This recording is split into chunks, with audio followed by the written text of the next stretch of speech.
the Transition Committee.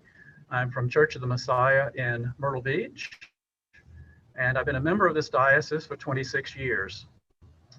My very able colleague and fellow co-chair is Pat Newman. And Pat, I know you'd like to introduce yourself. Thank you, Rick. I am Pat Newman, and as Rick said, I am the other co-chair of the Transition Committee.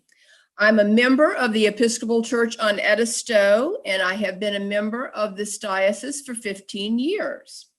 It is really an honor to welcome our candidates this morning and introduce all of them to all of you who are tuning in for the start of our candidate conversations. So welcome to our candidates, and they are in no particular order: the Venerable Callie Walpole, who is the Archdeacon of the Diocese of South Carolina, as well as the Vicar and Subdean of Grace Church Cathedral in Charleston, South Carolina.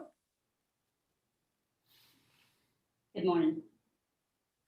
The Reverend Canon Terrence Lee, who is the Rector of St. Philip's Episcopal Church in Harlem, New York. Good morning. The Reverend Kevin Johnson, who is the rector at St. Albans Episcopal Church in Arlington, Texas. Morning, it's good to be with you.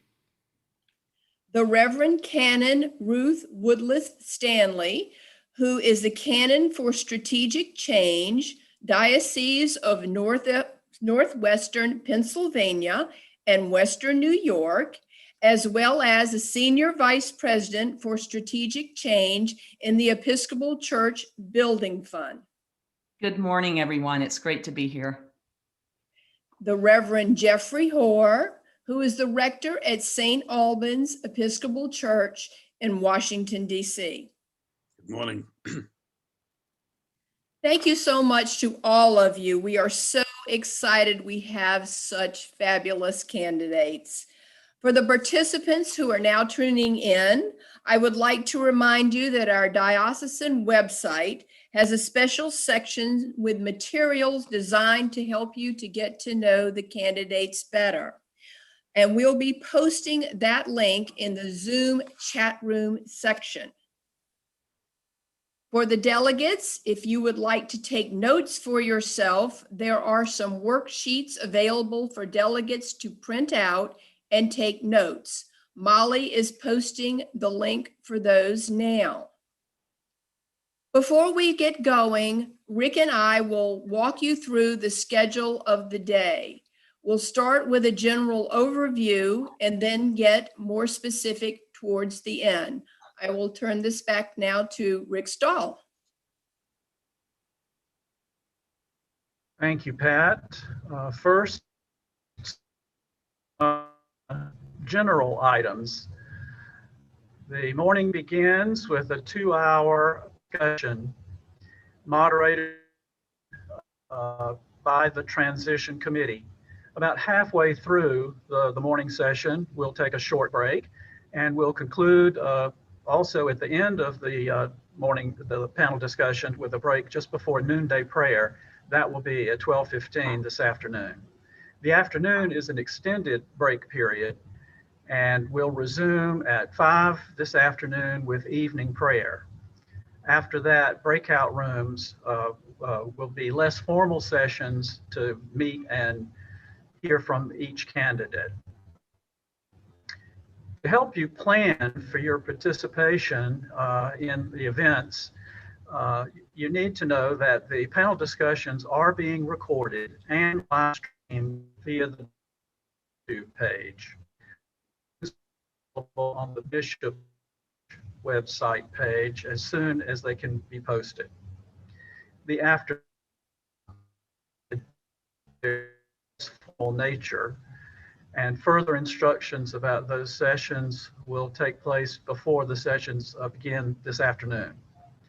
During break times, our wonderful technological people would like you to know that you can feel free to switch off your video feed during those times.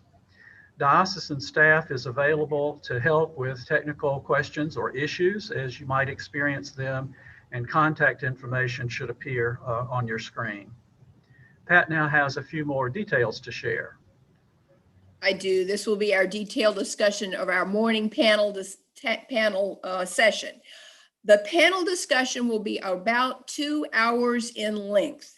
The questions for the panel discussion have been chosen by the transition committee from the questions that were submitted by the members of our diocese.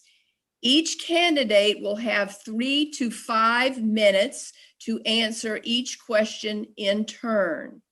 The order in which candidates will be answering was chosen at random.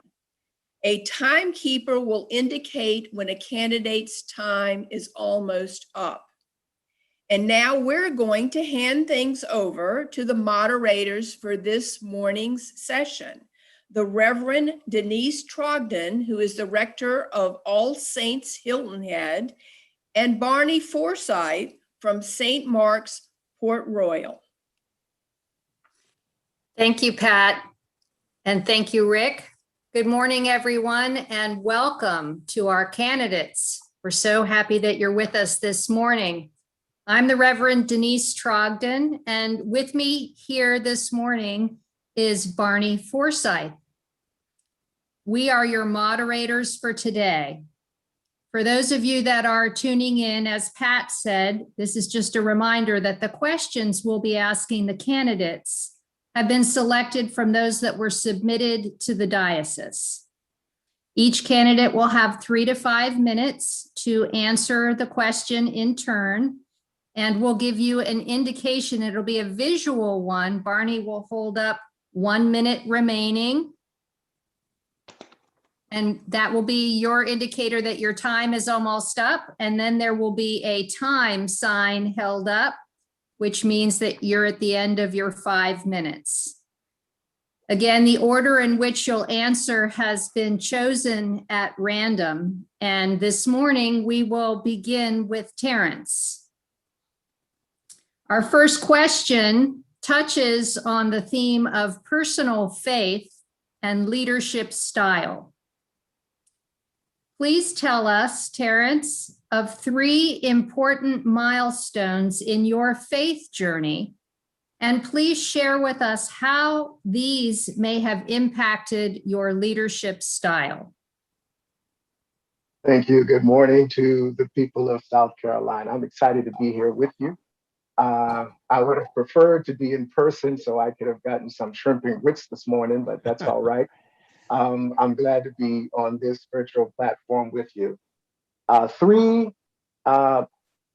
milestones in my faith journey. Well, I will first have to say that I don't have a memory of not knowing God. I've always known God in my life. God has always been a part of my life. I remember when I went through the discernment in the Diocese of South Carolina, the question was asked, when did you first know God? Well, my mother, who's on this morning, always taught me about the love of God. I remember in my bedroom as a little boy, I had some picture of the Beatitudes. And I remember that because it was on a yellow felt background, and it was pictures of birds and plants.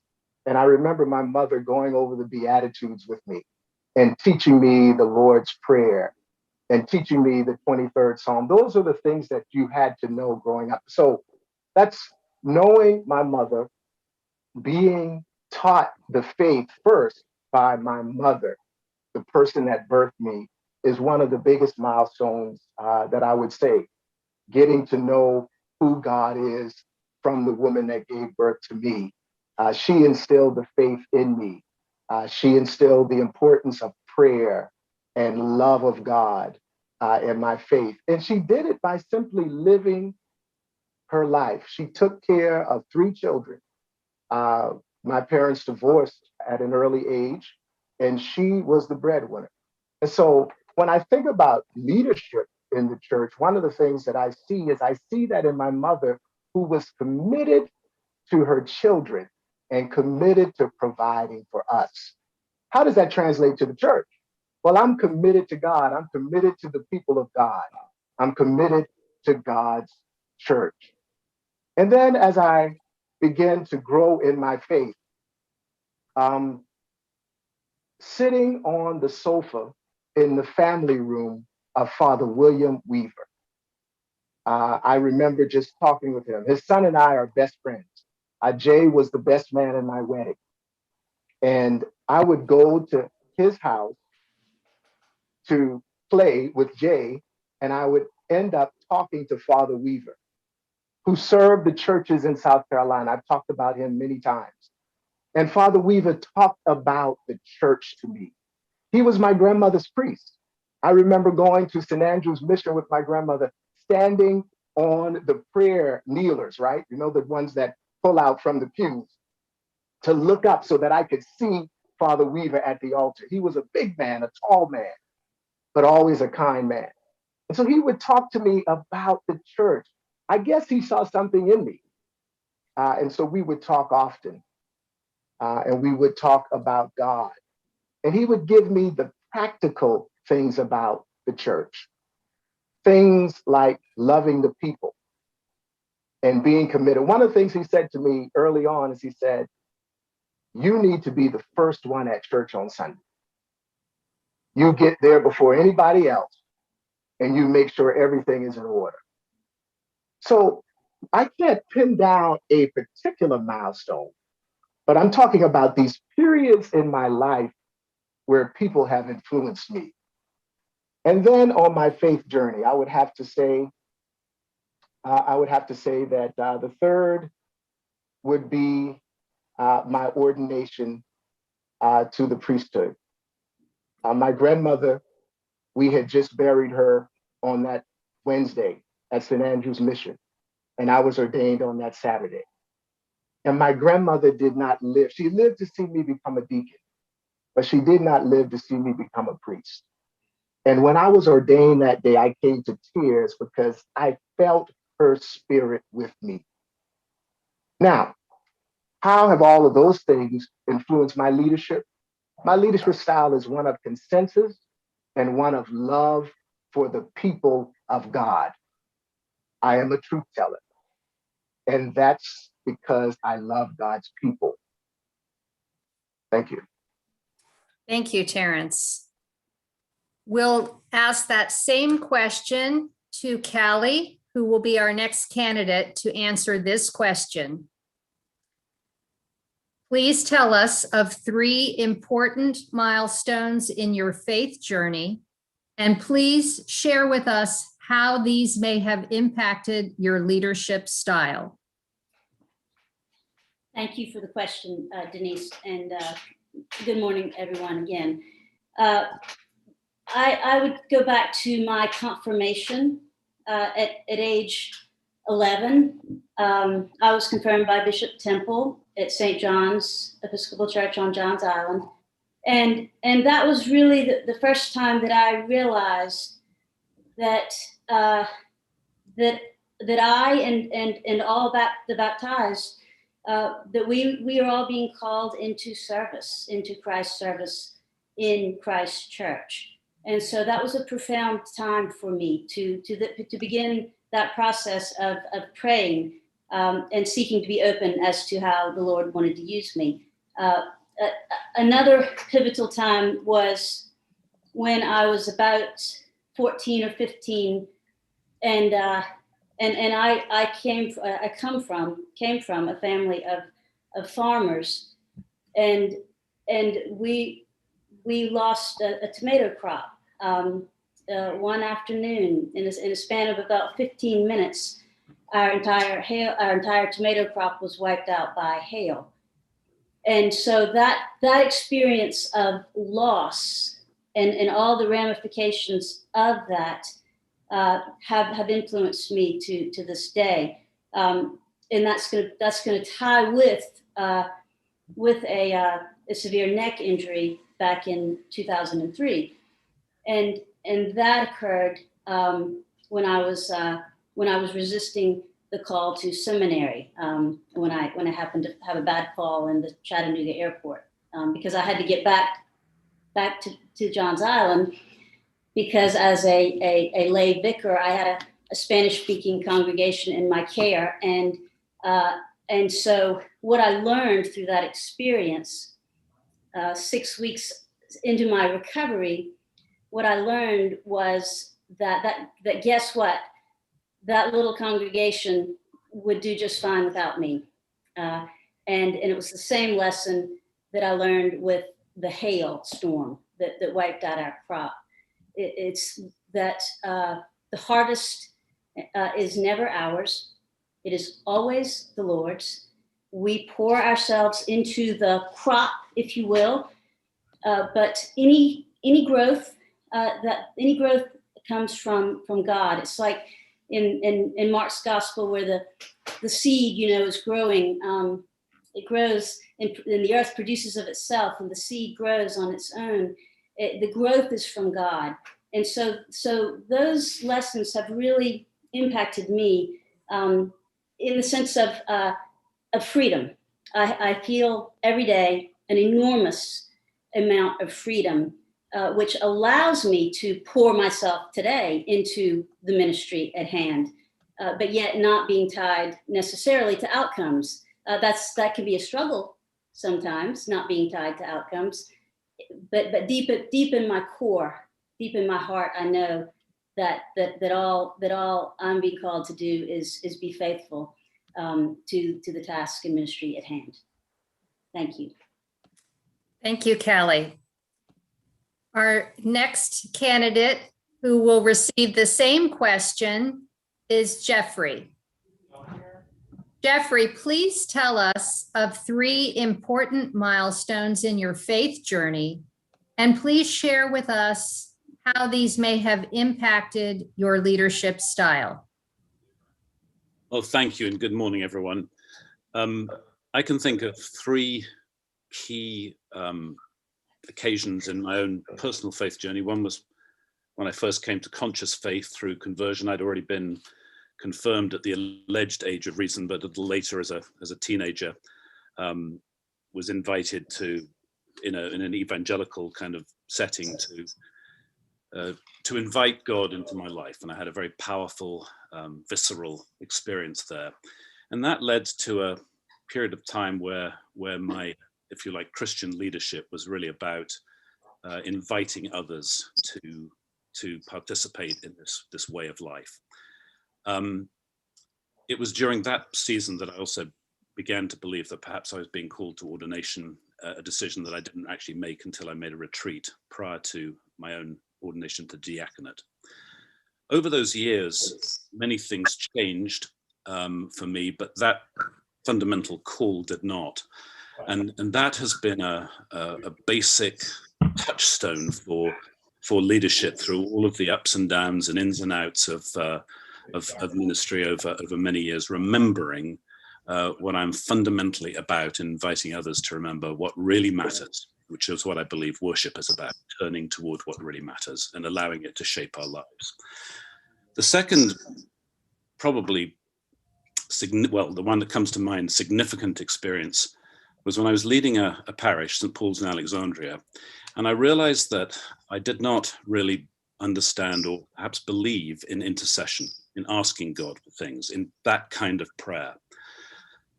And that obviously is a crisis of faith when you're trying to lead people in intercessory prayer. And one day in morning prayer, we were saying morning prayer, and I do not remember which psalm it was, but I read one of the psalms and suddenly realized that I was still caught up in something thought I'd left behind, which was a very mechanical understanding of God. And that intercession was not putting in requests to a sort of divine junction box in the sky and then seeing what comes out, but rather more like throwing a stone into a pond. Prayer is more. I still don't hear anything. You can't hear me? Can you hear me? Yes, we can hear you, Jeffrey. Thank you. Oh, okay. More like throwing a stone into a pond and changing the environment. And sometimes it appears the environment changes very quickly and other times it doesn't. How that affected my leadership was more in terms of teaching, more in terms of inviting others to a more generous kind of faith that was less mechanical, less, well, that's probably enough on that. And then the third experience was when I decided to step down from All Saints in Atlanta, a parish which I loved and which I imagined I would spend the rest of my active ministry. And I did that in order to follow my wife. And I did it not knowing, not having a clue what God would have in mind for me as we moved to Washington. Sage got a professional opportunity here about 5 years ago. And we moved, and I found that I was able, in a way that I didn't expect, that I was able to trust God for life. And I think that comes out of long spiritual practice, core spiritual practice. And that's what I've taught, and that's what I believe I've taught with authenticity. And I continue to invite others to join us whenever possible in the way that leads to abundant life. And that's what I'm about. That's what I strive to be about. And I appreciate the questions. Thank you so much for listening. Thank you, Jeffrey. Our next candidate who will receive the same question is Ruth. Ruth, please tell us of 3 important milestones in your faith journey, and please share with us how these may have impacted your leadership style. Thank you. Great joy to be with you all. So I would recall first, when I was very little, I have a memory of my mother first taking me to Miss Joe's Sunday school room.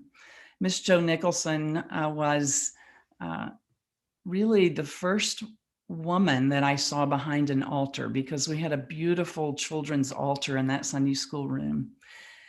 And she, every Sunday, would begin in gathering us in a circle and say in her beautiful voice, "The Lord is in his holy temple. Let all the earth keep silence before him." And that beautiful passage from Habakkuk formed me from the very earliest years. And that time with Miss Joe has been foundational and fundamental to my entire experience of life in the church and as a priest. I think what it gave me is a sense of the beauty of holiness, a sense of awe. And that is what informs my way of leading from those days with Miss Joe. The second moment that comes to mind is kind of 2 moments. It's when I was in the basement of the library in my college, Swarthmore College, as a freshman. And I grew up during the civil rights era in Mississippi. And I had known from my parents and my family of the troubling things that were happening all around me. But I had only known, of course, in small part. And I read in that basement many books about my own life. It was like coming out of amnesia into anamnesis, as we say, the making present the past, that beautiful Greek word. And in this moment, I was reading about the murders of Goodman, Schwerner, and Cheney. And I read about a young priest in Oxford, Mississippi, Duncan Gray, who was on the square and was shot at during the civil rights era at the entrance of James Meredith into Ole Miss, too. And when I read both of those stories, I went home at Christmas and I asked for an appointment with the bishop. And I said, I didn't know really who you were. And he had a very gracious time with me of talking about the importance of living our faith as people of justice. And from that time, I really began to understand that doing anything with the gospel requires the kind of courage that he showed. And that has really stayed with me. And of course, particularly in these days, I've returned to that moment a lot. The third, I would say, is an experience that happened pretty recently, is about a year and a half ago, and that is the day of the death of our mother.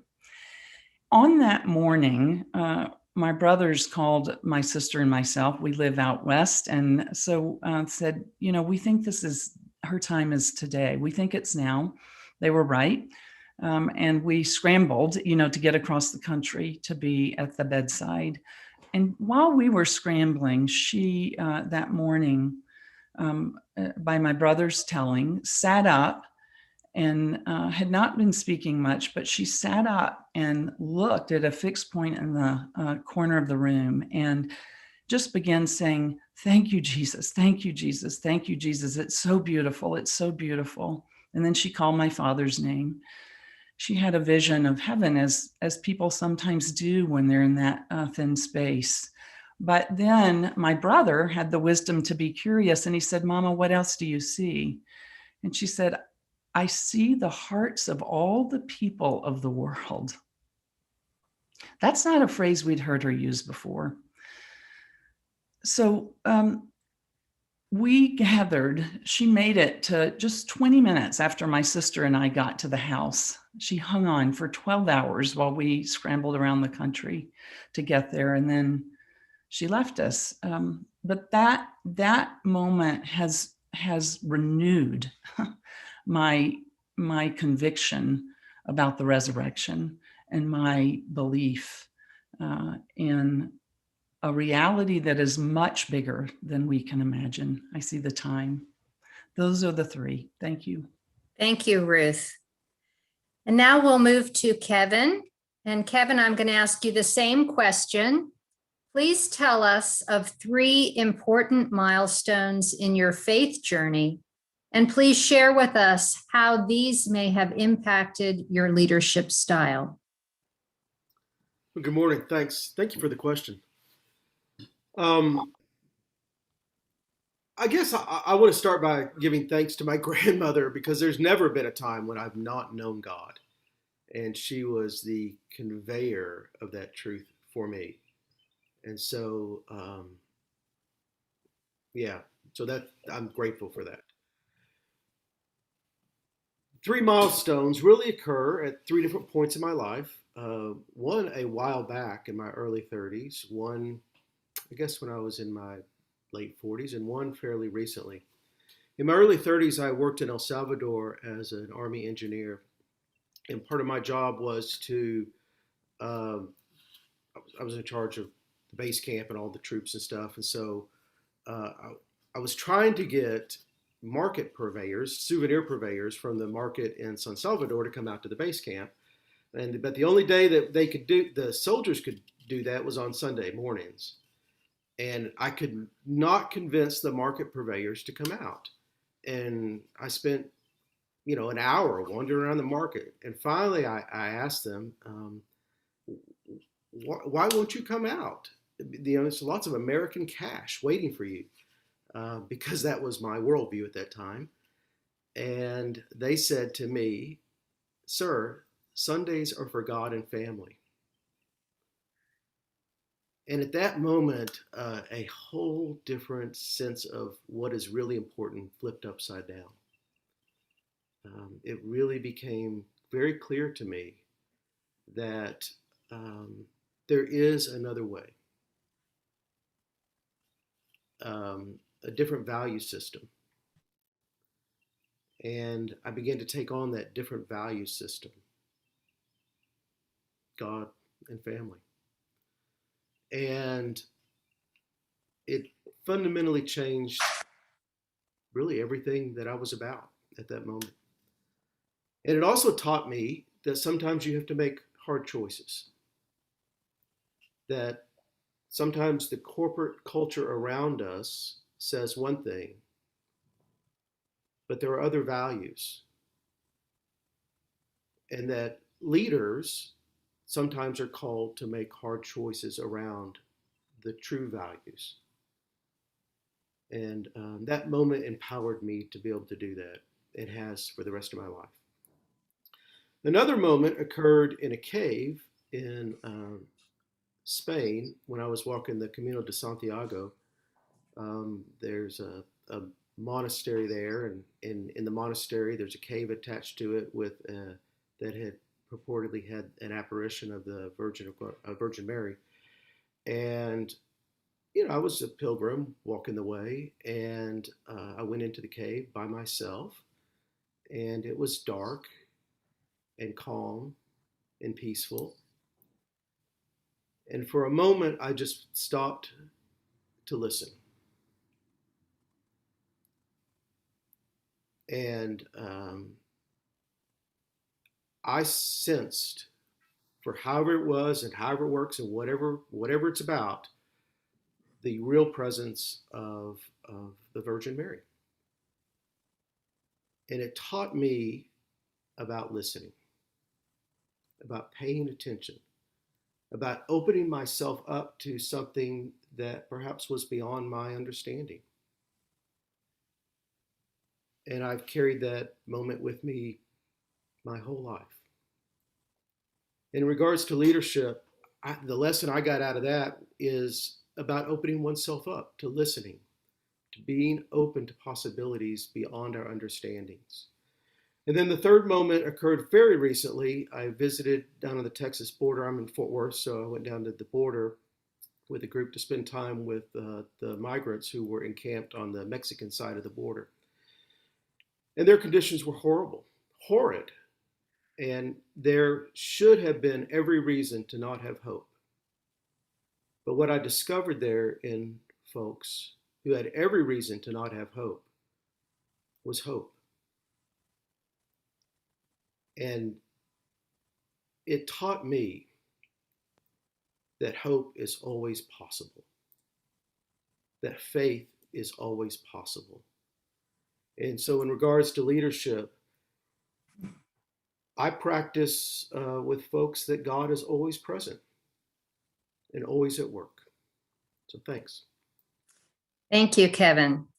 At this time, I'm going to turn over the moderating to Barney Forsyth, who will ask the second question of our candidates in a different order. Thank you, Denise. Our second question touches on the theme of the legal dispute and reconciliation, and we'll begin this time with Callie. So Callie, here's the question. The final resolution of our property dispute with the disassociated diocese may yet be relatively far off in our future. How do you envision your relationship with the disassociated congregations and their lay and clergy leadership? Callie.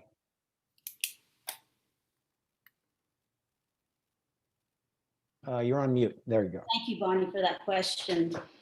Yes, we've been at this for a long time now, haven't we? And I think that we don't know about the final resolution. It appears that it may be sooner rather than later, but we also know that we've been saying that for a while because there have been many twists and turns in this long, winding road.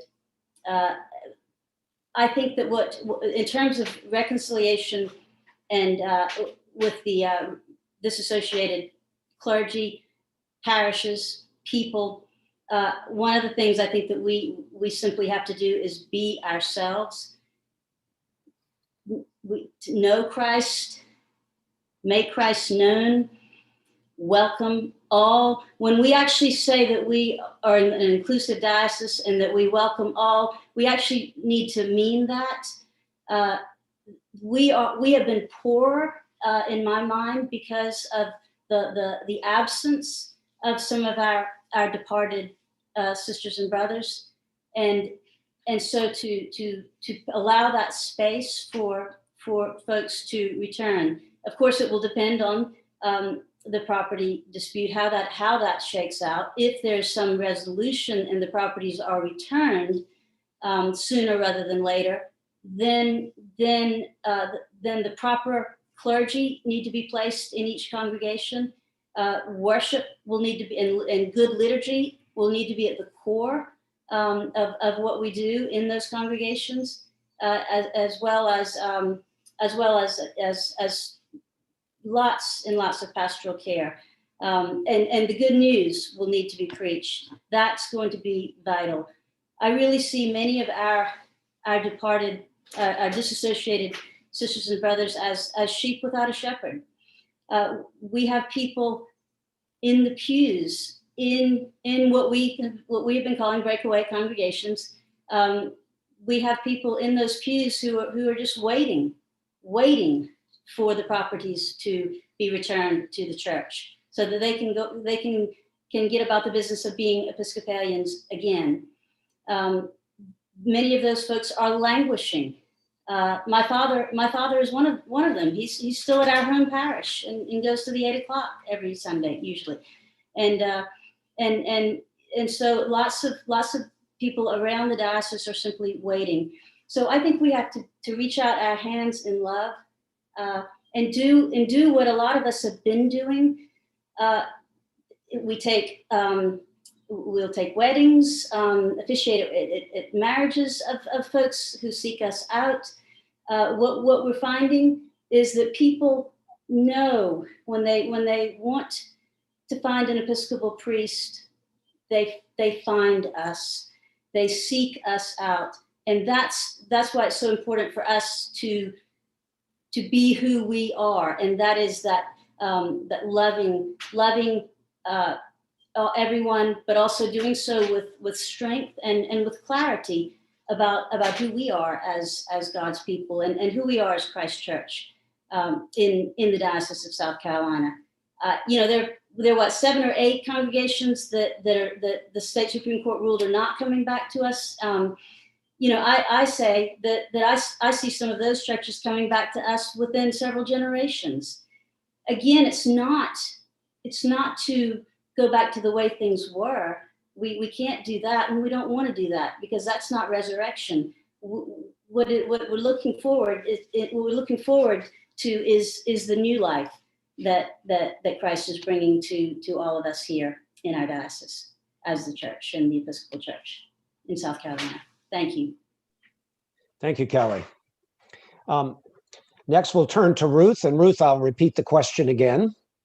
The final resolution of our property dispute with the disassociated diocese may be yet relatively far off in our future. How do you envision your relationship with the disassociated congregations and their lay and clergy leadership? Thank you. When I was reviewing the wonderful videos that you all put together all across the diocese, there was one member of St. Francis, I think it was, Ms. Harden, Ellen Harden, I think, who spoke, and her words really struck me. What I remember her saying was, I knew when the split happened that in my heart of hearts I was an Episcopalian, and that I couldn't worship a building, but it was difficult because it was my mother's church and she's buried there, and I'm still friends with everyone.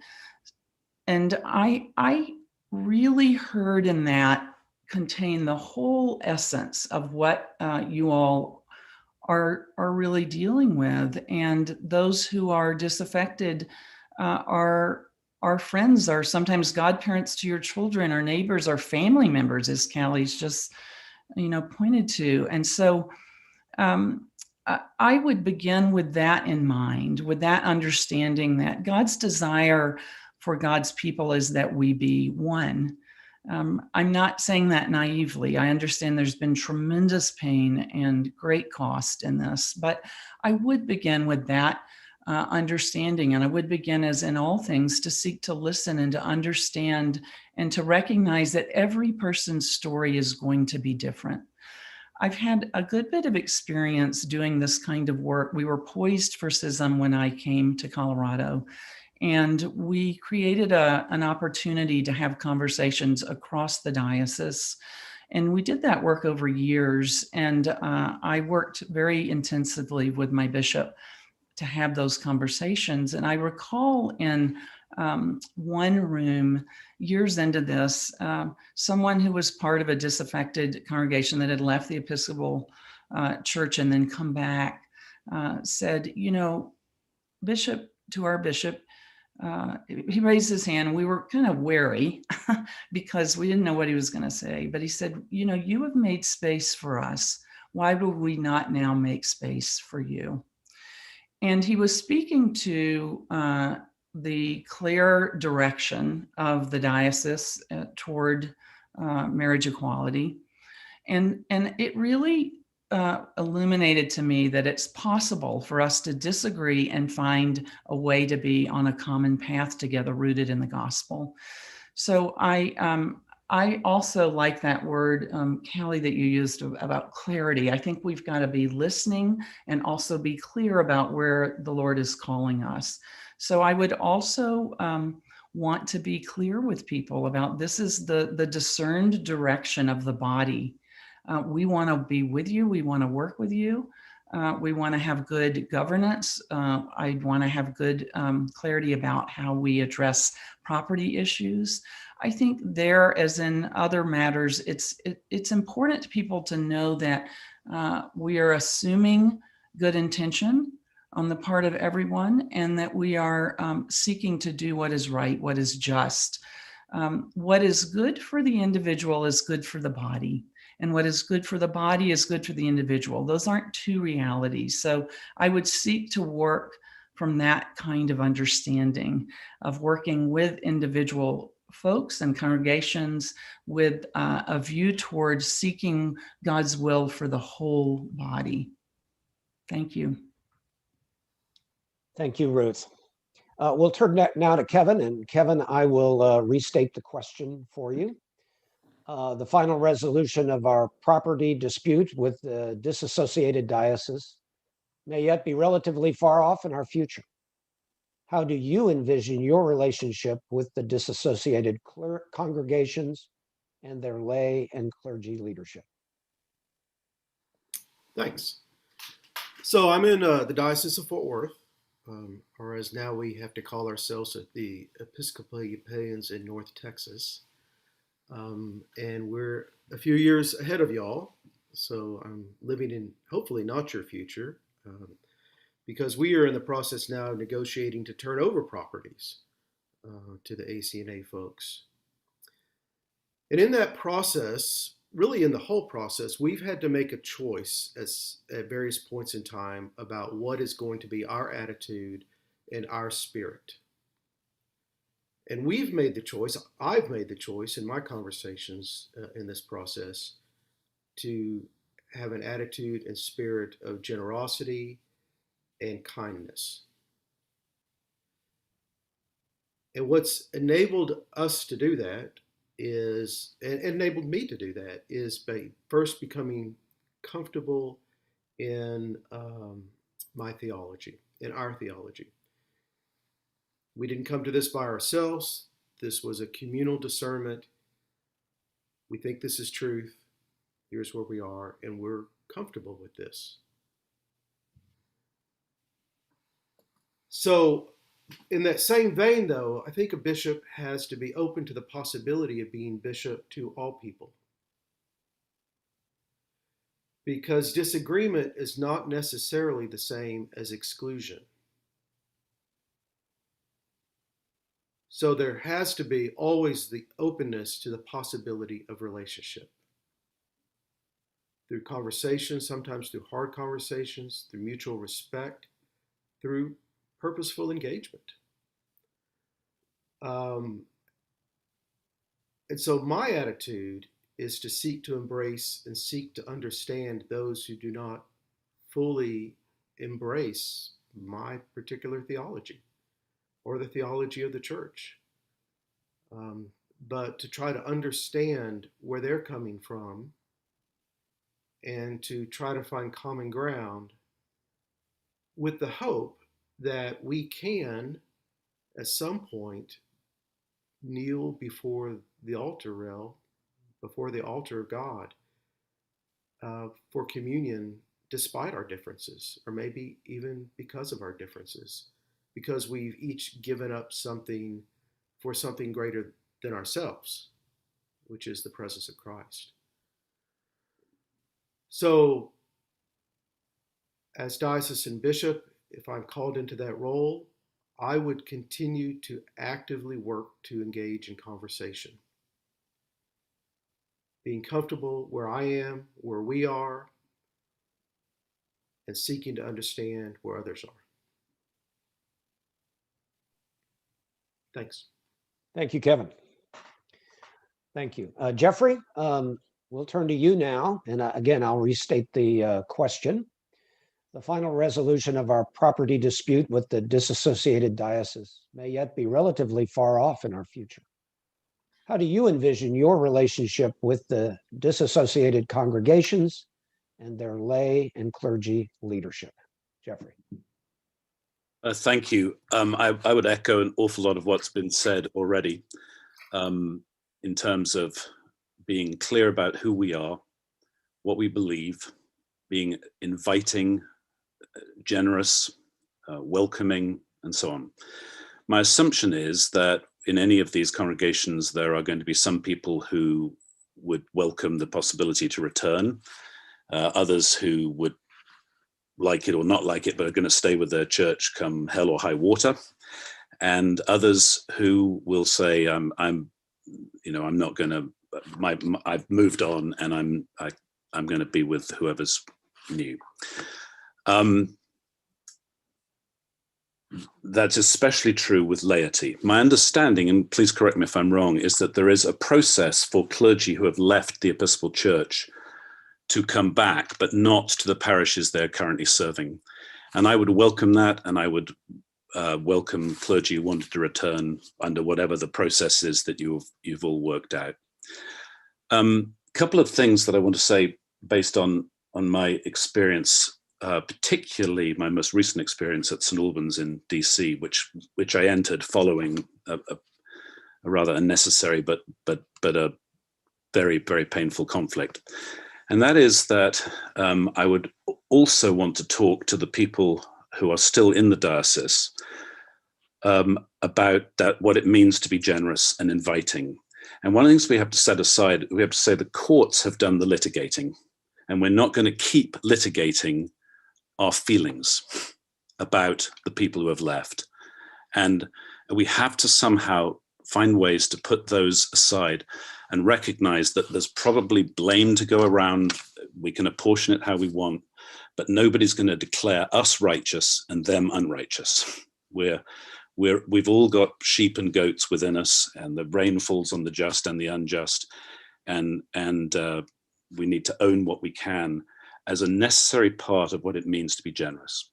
And then the last thing I'd say, which echoes something that Callie and Ruth have said, and that is I am really quite hopeful about what happens a generation or two out from this. Among other aspects of theological education, I serve on the advisory committee for the Anglican Studies program at the Candle School of Theology in Atlanta. And we spent some time, are we an Anglican Studies program or an Episcopal Studies program? And that program includes now a number of students from breakaway denominations, most of whom are completely unaware of the culture wars that led to the split in the first place. They like the Canterbury Way, they like the vibe of the churches, they like the liturgy, and they really don't quite get, some of them, what the issues are. It's going to take a while, but I'm hopeful that in a generation or two, there will be the possibility of our being fully in communion with each other again. Thank you. Thank you, Jeffrey. And next we'll turn to Terence. And Terence, I'll restate the question for you. The final resolution of our property dispute with the disassociated diocese may yet be relatively far off in our future. How do you envision your relationship with the disassociated congregations and their lay and clergy leadership? Terence. Yes, most important question. I have relationships with the clergy in those churches. First, I want to say that they are our sisters and brothers. That's who they are. The prayer book tells us that we ought to respect the dignity of every individual. I know some of them personally, and though we disagree, when I served in the Diocese of South Carolina, I was in Bennettsville in the PD region. And I saw the handwriting on the wall. I knew that at some point the diocese would leave, and I didn't see myself being a part of that. And I received a call to go out to the Southwest to the cathedral in Albuquerque. But I know the names, I won't call the names, but I know the names of the clergy that serve in the churches of the PD in Charleston, down in other places in Myrtle Beach. I've been in those churches. So reconciliation is at the heart of my ministry. It's at the heart of who we are as Christians. So I simply believe that if there are opportunities for conversation, there are opportunities for ministry, there are opportunities for listening, we can do that. But as your bishop, I know that the courts will do what the courts will do. I don't have control over that as the bishop. We don't have control over that as the diocese. But what we do have control over is that we can continue to be the Episcopal Church in South Carolina. We can be the church that God has called us to be. So we can be clear-eyed about our mission. We can be clear-eyed about our ministry and what God is calling us to do. This is the most difficult situation. But I know that if we do our work, that God will do the work that God needs to do. Now, legally about the property, I will echo with what all my colleagues have said. If there's an opportunity to reconcile, let's do that. If there's an opportunity for our brothers and sisters to come back to clergy, I welcome that. If there's an opportunity for the laity to return, churches to return, we will deal with all of those. But what I'm clear about is we are the Episcopal presence in South Carolina. God has a mission for us. I am an Episcopalian. I have no interest in being a part of any breakaway church, any breakaway denomination. And we are always welcoming, holding our arms out, open, ready to receive our brothers and sisters who can return. There are people in the breakaway diocese, in the disassociated diocese, that are praying for me right now at this very moment, praying for me, though I am in the Episcopal Church and our theologies may differ, they are praying that I would be successful in my call to be your next leader. So that's where the relationship starts. They are our brothers and sisters. We've been here before in other ways. And so I understand that it is hurtful. It is disappointing. We have all been affected by it. They are our friends and family.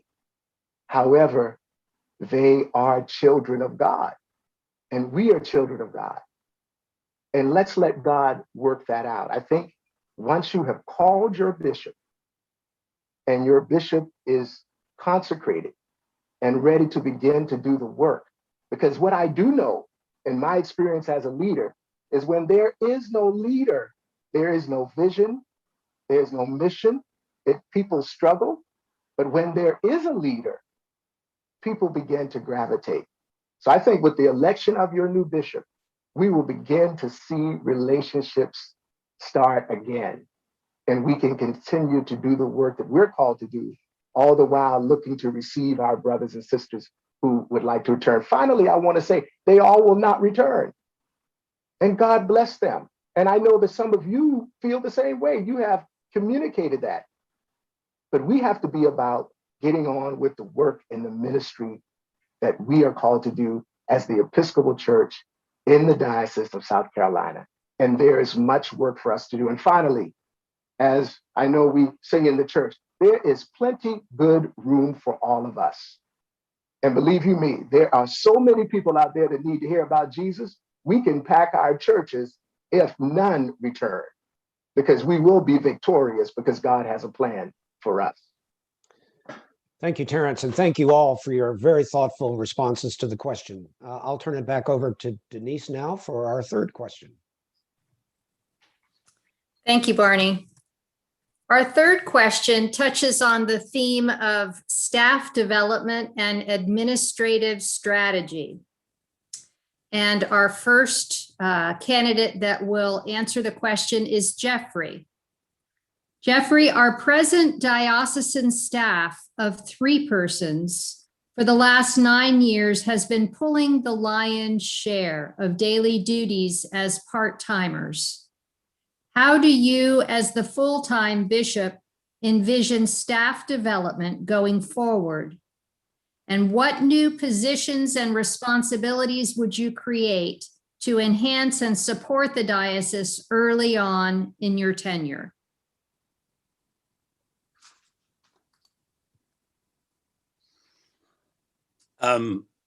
Thank you. Well, it seems to me first I would want to learn from the current staff what exactly they do. In terms of staff development, I can tell you that one of the most powerful things that I have made a practice is to have an annual assessment in the summers, usually looking at position descriptions, letters of agreement, asking staff what they want to do, where they want to be in 5 years, what we can do now to help them get and achieve whatever that is, and so on. In other words, staff development is there are many aspects to it. In terms of new positions, again, I'd need to understand exactly what is being covered right now, whether people want to keep doing it, what the challenges are. But it seems to me that an early position for any bishop would need to be a canon to the ordinary. Now that function may well be being covered quite well at the moment, but I picked up in some of our earlier conversations that perhaps that's something that could get more focused, particularly on things like the ordination process, deployment, those kind of things, would seem to me to be pretty critical early on. That position often winds up being a kind of chief of staff, and that would be something I would look for, whether we already have that position that needs to be built out, or whether that needs to be a new position. That would be an early interest of mine.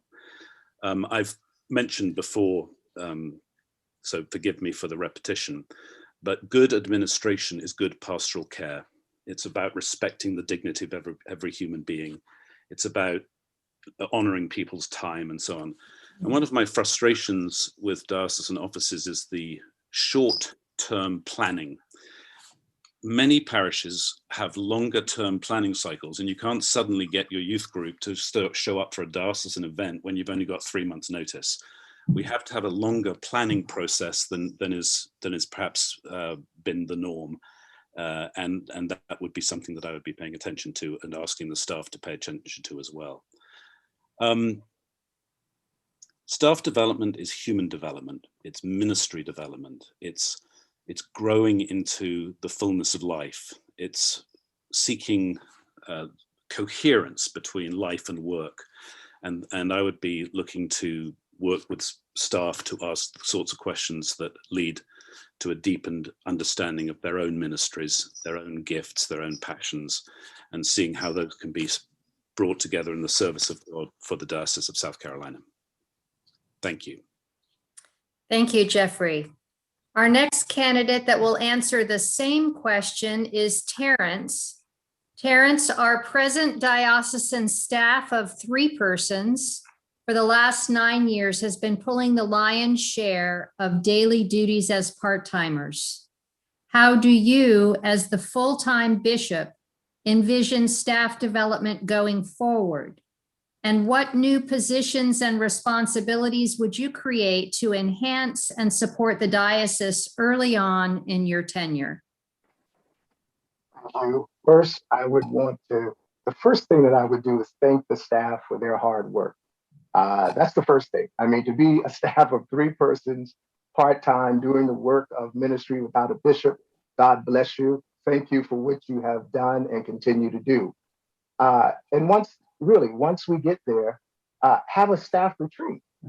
Have a time where we could come together and spend some time as bishop and staff to get to know one another. What have you been doing? What works for you? What hasn't worked? What are your hopes? And really, what do you need to do your job well?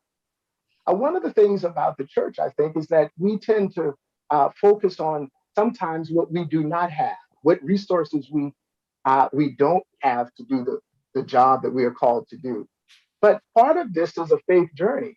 One of the things that I like to do is in my churches is always have a list of the things that we would have if we had all of the money to do the work that we needed to do. And so let's work with the staff and let's create this dream list. What would you like? So all of that would be created in a retreat, just a time to come together, to sit, to talk, to pray, to get to know one another. That's first, a staff retreat. Also, we may need to bring in a consultant to help us work together in that retreat. Someone who is on the outside, a third party, that could really help us do some visioning as a staff and working together. I agree that there should be strategic planning. What are we to do as a diocese? Where are we going? Where are we going as the staff? What are we called to do? But also, when we look at particular positions, I agree. I think one of the first positions that I would like to look at is a canon to the ordinary.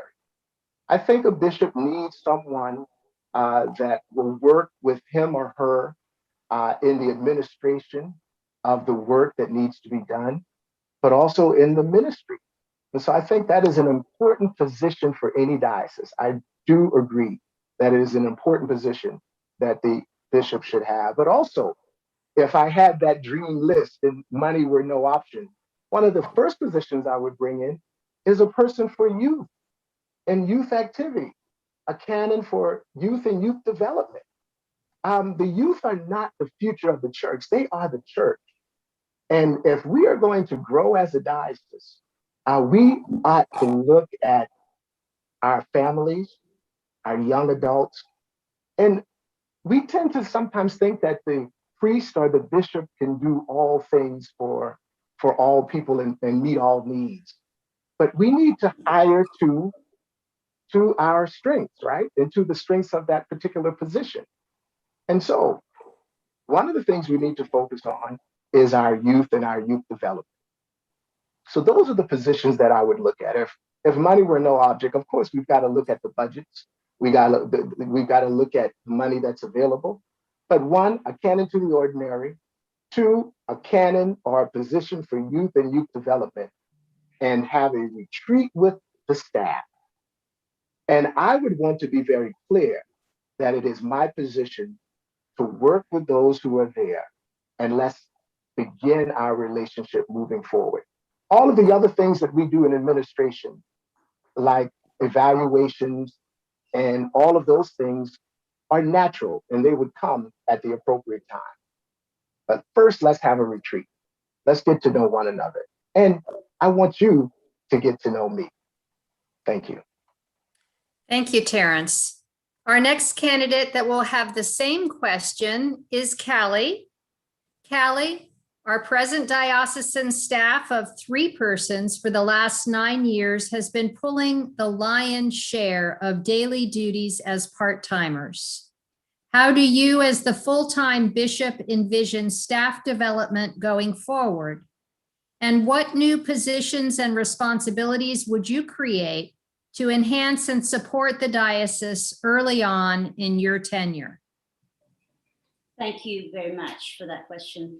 And let me just say, if these conversations are a perfect example of how the current lay staff are carrying the lion's share of the load in all the work that they're doing and have done to make these conversations that we're engaged in possible. They would not be happening without our staff. And so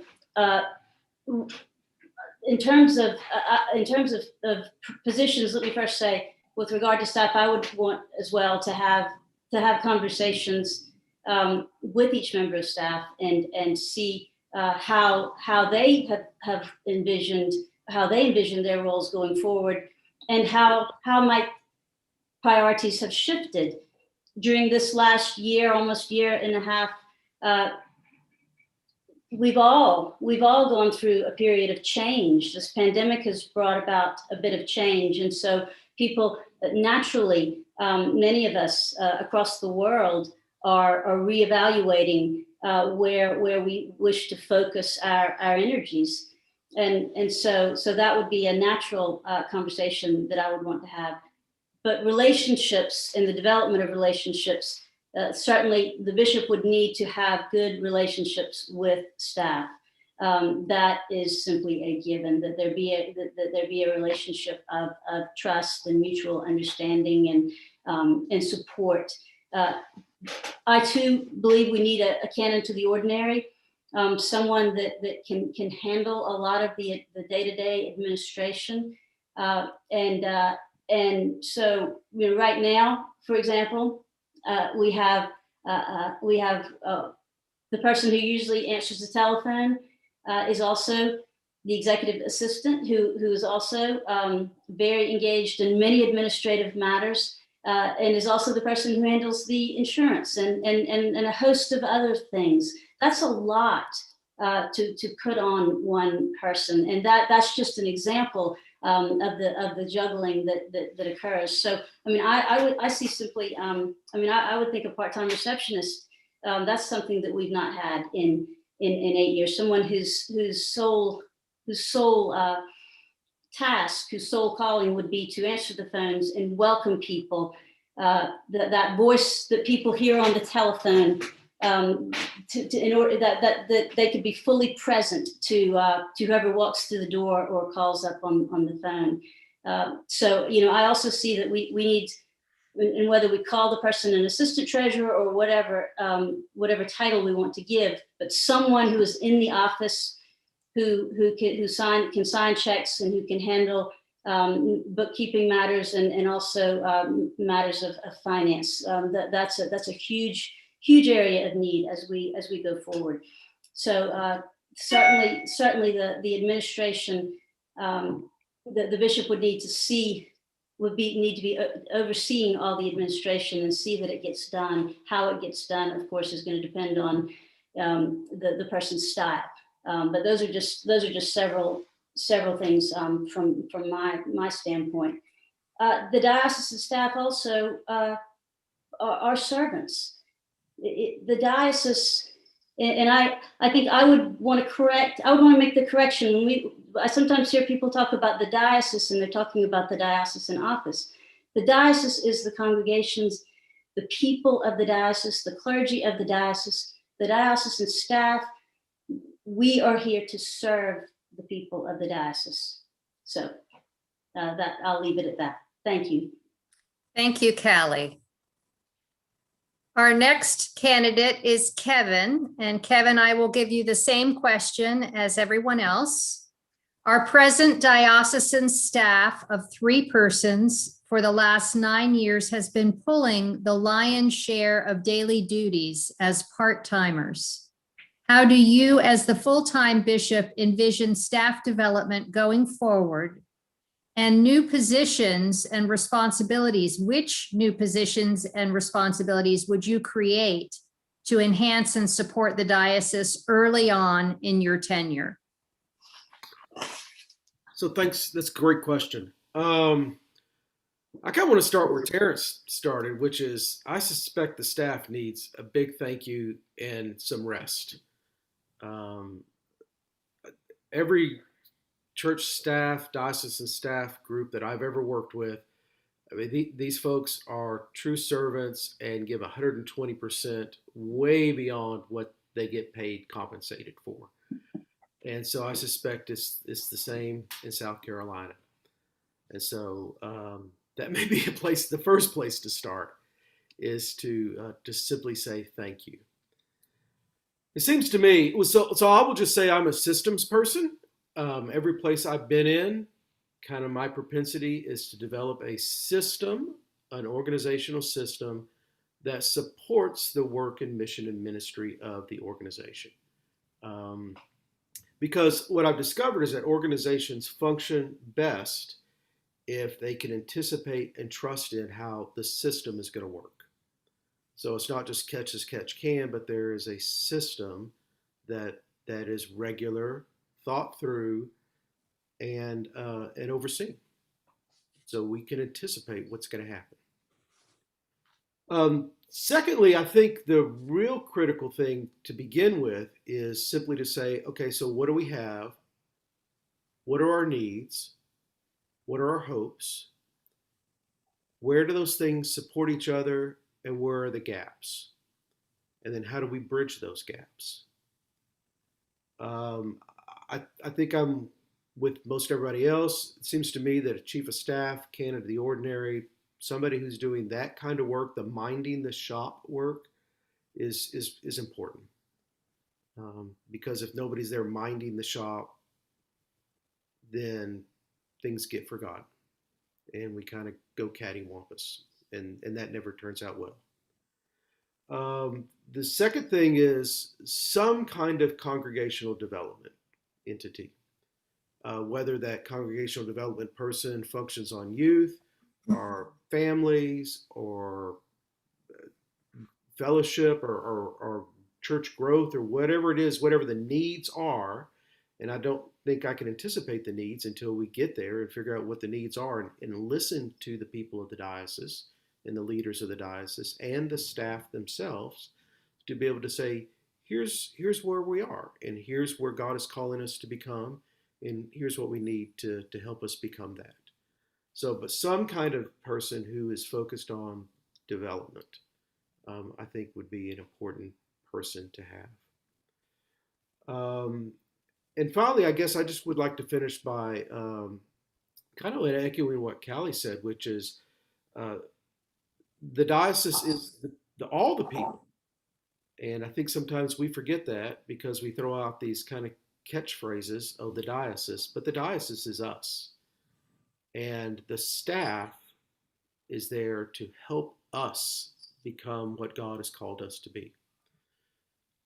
So the diocese staff, the diocesan office, the role of that is to empower missions and ministries, parishes and missions for their ministry. Yeah, I think I'll leave it at that. Thank you, Kevin. Our next candidate to answer the same question is Ruth. Ruth, our present diocesan staff of 3 persons for the last 9 years has been pulling the lion's share of daily duties as part-timers. How do you, as the full-time bishop, envision staff development going forward? And what new positions and responsibilities would you create to enhance and support the diocese early on in your tenure? Thank you. Well, the first thing I want to say is yes, yes, yes, yes to my colleagues. I've been enjoying all of those answers. I think they're just spot on. And I do think the very first thing that I would want to do is from a spirit of just true gratitude and frankly humility for all that that you all have been carrying is to listen and to listen with an ear toward really understanding the landscape of what are all of the things that you've been called to do. And how have you been meeting those needs? I think that kind of mapping really is the essential first step for your new bishop with the staff. And I've had a chance to do this as a canon on bishop staff in 2 settings, in a large diocese and now in a partnership between 2 smaller dioceses. And one of the resources that I found very helpful is a book called The Fly in the Ointment by Russ Crabtree. It's been around for a while. And he talks about dioceses as, moving away from this old model of, the diocese exists to be served, and really to an understanding, as all 4 of my colleagues have said, that the diocese exists to resource the local community and the local congregation. So the question is, how do we best do that? And I think that we've got to look in three directions. I think we have to look internally. I really agree that good administration is good pastoral care. And boy, do you see that when you have a lack in a core function that supports the life of a diocese. So good finance, good property leadership, good administration, a great chief of staff, absolutely a function, whether it's canon to the ordinary or something similar, is important for that. Then the second area is looking out to resource congregations, and that is the work of congregational development, of youth ministries that have been mentioned, all of these areas that local congregations need someone who's got their back, who's really helping make that happen. And then the third, of course, is helping congregations to be the light to the broader world, to go out beyond our walls. And that's where really having our eye on justice and reconciliation ministries, and that takes on a particular life in the Diocese of South Carolina, of course. So I would really want to be looking within the larger context of your leadership bodies. So of the trustees and of the standing committee. And we did some work in Colorado, and we're doing it now in the partnership, in which we look at staffing in light of the larger resources of those leadership bodies and develop together a longer arc strategic plan that maybe can take us 2, 3, up to 4 years down the road, so that we understand who has what lane is various pieces of the mission of the diocese landing in, and how do they mutually support one another. So I love the idea that Terrence has pointed to about the retreat, and I would want to think about, in addition to getting to know the staff with an initial retreat, setting that in a larger context of a retreat with the lay and clergy leaders of the diocese. So that we could together kind of form a vision and a plan, and then that will inform us as to how we want to resource that plan. Also, just want to take a few seconds to say that I also know the importance of nurturing the staff and investing both on a weekly basis in grounding and Bible study and just checking in, how are you? And that kind of pastoral care, and also in the staff really bringing each person's vision to the table. So finding ways that to encourage and inspire that by resourcing folks with days of refreshment, renewal, and learning, so that we really are a learning community and a spiritually grounded community together, because that benefits the whole diocese. Again, what's good for any part is good for the whole. Thanks. Thank you, Ruth. And thank you to all the candidates for your answers. At this time, I'm going to turn over the helm to Barney to introduce our break. Thank you, Denise. It's my pleasure to introduce the break. We've been going now for a little over an hour, and so we're going to take a 10-minute break. We will reconvene at 11:10, while you're on the break, please make sure that you mute your microphones, and also feel free to turn off your cameras. And we will come back together in 10 minutes at 11:10. So thank you. Look forward to it.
Welcome back, everyone.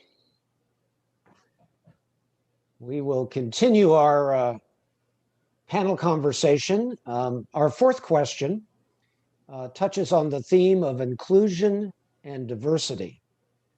And Ruth, you're up first. So let me read the question, and we look forward to your answers. What plans or programs have you developed that address and promote inclusion, LGBTQ community, and diversity, African American, Asian, Hispanic, etc., in the parishes that you served as a priest? What would your strategic plan look like for the Diocese of South Carolina moving forward with regard to respecting the dignity of every human being as outlined in our baptismal covenant? Ruth. Great, thank you. I began my service as a rector at my parish here in Denver, St. Thomas, which is a wonderful and richly diverse parish. During a time of great conflict in our diocese, particularly around LGBTQ full inclusion. And we did a number of things, beginning with conversations and formation, really just centering the voices of our lesbian and gay and transgender members in speaking about their experiences and telling us what they needed. When civil unions were legislated, were passed here in Colorado, we did something a bit uncommon, and that is, and there were people making a lot of different decisions, congregations and religious leaders. Some, were at the courthouse that night doing the services. We made a decision to take a sabbatical from all marriage because our members were saying, this isn't enough. This isn't the full promise of God in baptism. And so working in concert with our bishop and with a neighboring parish that was more conservative on the issue, who agreed to host any marriages for heterosexual couples that wanted to not wait and not participate with us in this time away from marriage, we took the time to really study the arc of inclusion for and justice for LGBTQ folks. In the course of that, there was a day when there was some tension that kind of broke out among some of our African American leaders and some of our white gay leaders at a table. And I said a little bit playfully, it would probably be wise for me to ignore this, but y'all know me better than that. So I'm going to shine a floodlight.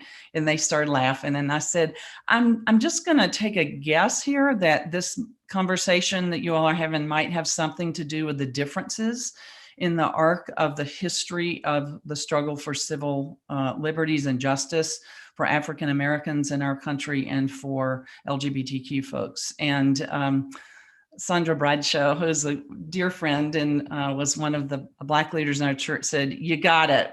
You got it, Reverend Ruth." That's what they call me. And so I said, what if we created a little task force and we created a way for us to study the differences and the commonalities in those two historical arcs? So we put together that task force with a number of experts, and we had some expertise in the parish and had groups across the parish that were really meaningful and eye-opening for all of us. I would say fast forward, and in 2015, after the murders of George Floyd and Tamir Rice and Eric Garner, I got us involved by getting involved myself with our neighborhood religious leaders, and a number of religious communities in our neighborhood got deeply involved in the city of Denver and what really became the seed for the core group in the movement for Black Lives that is still bearing fruit today. And we did a whole host of things. We were in the streets. We organized a couple of conferences. We were at the Capitol. And so I would want to bring that same understanding of centering the voices of those who have been most impacted by injustices that we're facing, and then determining with their input how we want to move and act, both to form people and to be advocates.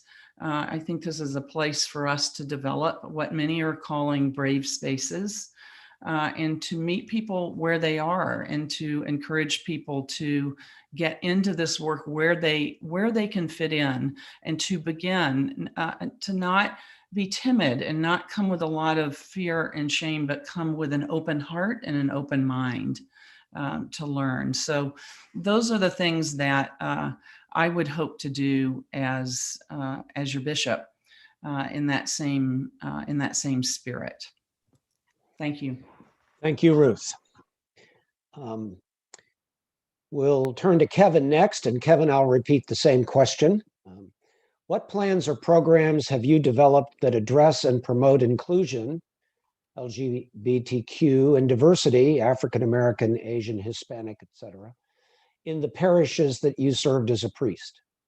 What would your strategic plan look like for the Diocese of South Carolina moving forward with regard to respecting the dignity of every human being as outlined in our baptismal covenant? Kevin. Thanks. It's a great question. So I have had, I guess, the blessed opportunity to do this work for many years now, sometimes just stumbling into it. So I guess I would like to start by saying a core theology of mine that I've been very clear about in every context I've ever been in is that we need differentness to make us whole. I see it as kind of slices of the pie. And until all the slices are there, the pie is never complete. So we need differentness to make us whole. And it's not just about all are welcome, but it really is about all are valued. So there's a fundamental but important difference in that. When I served in North Carolina, I had the opportunity to engage with and develop and foster and nurture a Spanish-speaking congregation startup within the Anglo congregation that I was rector of. So I was the founding pastor of a Spanish-speaking congregation. It helped that I had lived and worked in Central America for 4 years and am from Texas. And so I kind of had tangential association and understanding of Mexican-American culture. But it was a really profound learning opportunity for me to be able to first meet with, understand, and then help that congregation develop. When we started with 40 folks. And when I left 4 years after they had developed, they had an average Sunday of attendance of 150. So, and it changed fundamentally in a good way, not without some conversation, some hard conversation, the Anglo congregation in which that congregation was nested. So began really as, oh, those folks down the hall who are worshiping in Spanish. And then eventually we moved into, oh my gosh, this is all of us together. And together we are much more powerful. And together our faith is much more powerful. And we are a much larger witness of this ability to be different together to the broader community. So that was a great opportunity for which I am very grateful. Here in Fort Worth, I'm on the Evangelism Commission, and we spent a year finally getting serious about promoting to the larger community our story and our values and our theology, which is the differentness is good. And so we took the risk after a lot of conversation, but took the risk of developing a website, promoting the website through flyers and cards and banners downtown, and going to parades and being present, called godlovesall.info. And it is overtly clear about our theology of inclusiveness. And the response to that has been amazing, because there are so many people out there who are desperate to hear that message. Because the predominant message, I don't know about where you, well, I probably do know about where you are. The predominant message is that of a different kind of Christianity, one of exclusivity and purity. And that's not what we're after. That's not the Jesus we believe in. And so godlovesall.info has been a very clear, risk-taking evangelism tool that has changed people's lives and brought people into the pews. And then lastly, the congregations in my area that are clearly open and affirming, from different denominations, and actually even a Jewish congregation, have formed a group called the Inclusive Faith Coalition, in which we are a public face to the city, to the political entities, to other congregations, to the university, that says it's okay to be gay in these congregations. Are okay, and they don't need to be fixed, and you are loved as you are. And that has certainly both been a gift of pastoral care to so many folks who are out there, but it's also brought them into our parishes. So thanks. Thank you, Kevin. Terrence, we'll turn to you next, and I'll ask you the same question. What plans or programs have you developed that address and promote inclusion, the LGBTQ community, and diversity in the African American, Asian, and Hispanic communities in the parishes that you served as a priest? What would your strategic plan look like for the Diocese of South Carolina moving forward with regard to respecting the dignity of every human being as outlined in our baptismal covenant? Terrence. I'd like to begin with the second part of the question first. What strategic plans would I have for the Diocese of South Carolina? I currently serve in the Diocese of New York. There is a commission, an organization in the diocese that's about racial justice and reconciliation. So I think we need something like that in the diocese. I've mentioned before my affinity to Ubuntu theology, the theology that we exist. I exist because you exist. We are not separate of one another, but we have all been created in the image of God. I am, therefore you are. And so this idea and this understanding that what affects me affects you, and what affects you affects me. We've seen that in the Diocese of South Carolina, even with the schism, right? Those who have left, they are our brothers and sisters. They are friends and family, but what has happened to them and affects us, their leaving has affected us.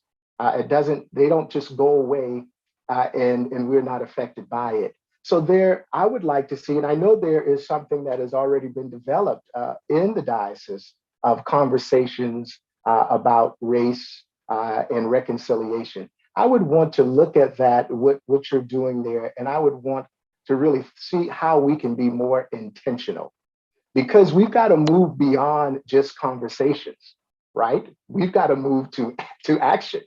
We're living in an age now where we see that we've had many conversations around race and racial justice.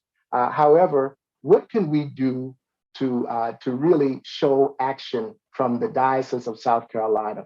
What is our mission around race and racial justice? And what is our mission around full inclusion of LGBTQ plus members of our community? That is important. Now, what have I done in my congregations? Well, simply just being the priest that I am, loving those who walk through the door, right? We say that we welcome all, but we welcome those who look like us.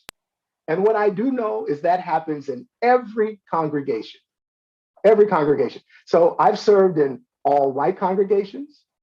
my first at St. Paul's in Bennettsville. And I was many days the only Black person in the church. I just happened to be the priest preaching the sermon. But how did I deal with that? Well, through a message of love and just being who I am and realizing that we are all made in the image of God and who you are is important. I see you as an individual, but I also see what you look like. Let's move beyond terms like I don't see color. I know you see color.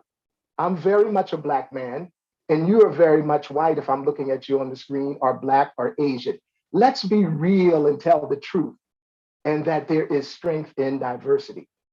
When I was at the Cathedral of St. John, I served at Ojeto, which is on Navajo land.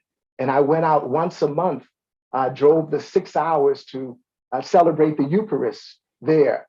I never thought I would end up on Navajo land. Also, now at St. Philip's Harlem, we have Integrity, which is a ministry that is about supporting our LGBTQ plus members, not only in our church, but in our community. And one of the things I've said to my congregation is that this is not a ministry of those who are in that community, but this is a ministry of St. Philip's Church. What we do is every Christmas we have what's called Rainbow Christmas, where we collect monies and we have a program for those LGBTQ plus teenagers that have been put out of their homes, because sometimes we know that when they reveal who they are, even their families cannot accept that.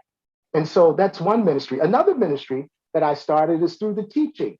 When I was at the Cathedral of St. John in Albuquerque, New Mexico, I created a program teaching titled The Many Faces of Jesus. It was a course I created. And being the only Black person on staff at the cathedral, I realized that the images that I saw, let's talk about that, church, right? The images that we see all around us. You know, if I didn't know better, I would think that God was blue-eyed and white, male. But God is bigger than gender, and God is bigger than race. And so the course I created, The Many Faces of Jesus, looked at the iconography, the images that we use, but it also looked at our thoughts and ideas and perceptions around who Christ is. Is Christ seen in the gay person? Is Christ seen in the Black woman? Is Christ seen in the white man? Is Christ seen in the disabled person? So if we're going to talk about, I'm sorry, I can't see that. Does that say time, or does it say Yes, 1 minute? Okay, sorry, I had, that was covered. So is Christ seen in all? That's important. Thank you. Thank you, Terrence. Callie, we'll turn to you next, and I'll repeat the question that I've asked of the other colleagues. What plans or programs have you developed that address and promote inclusion, the LGBTQ community, and diversity, African American, Asian, Hispanic, in the parishes that you've served as a priest? What would your strategic plan look like for the Diocese of South Carolina moving forward with regard to respecting the dignity of every human being as outlined in our baptismal covenant? Callie. Thank you, Barney. To me,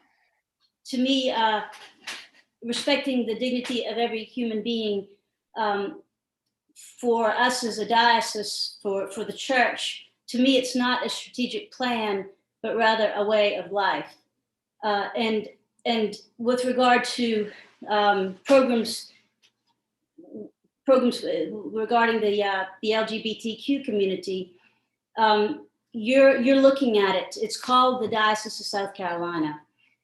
All the churches, all the congregations that compose our diocese today made a conscious choice for justice.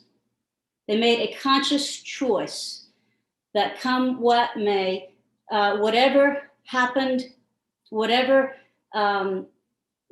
social ostracization might come their way, people in our diocese, across our diocese, made a choice to stay in the Episcopal Church. to be supportive of our LGBTQ sisters and brothers. And so that's, I mean, I think that is a marvelous model. I was in Estill, South Carolina, very rural Estill, South Carolina, for a Eucharist just yesterday afternoon. And that thought hit me as I was walking into that beautiful country church, that they made a decision to stay in the Episcopal Church when the prevailing winds were blowing in other directions. They made a decision to stay. And so every single one of our congregations is in that boat, thankfully. Now, with regard to different programs, the Tuesday book study is something that I've been a part of with Episcopalians and members of the AME community for almost 5 years now. And we've read almost 30 books probably. And out of that, there have been lots of transformations. I like to use our chancellor as an example. When he's not working with us on legal matters, his entire law practice has shifted owing to his time in the book study week after week. I mean, right now, so much of his law practice has to do with the NAACP in Georgetown County in South Carolina. And so seeing these wonderful changes in the lives of people. One of the things that we've done is we've had almost monthly, about every 6 weeks or so, we'll have okra soup suppers.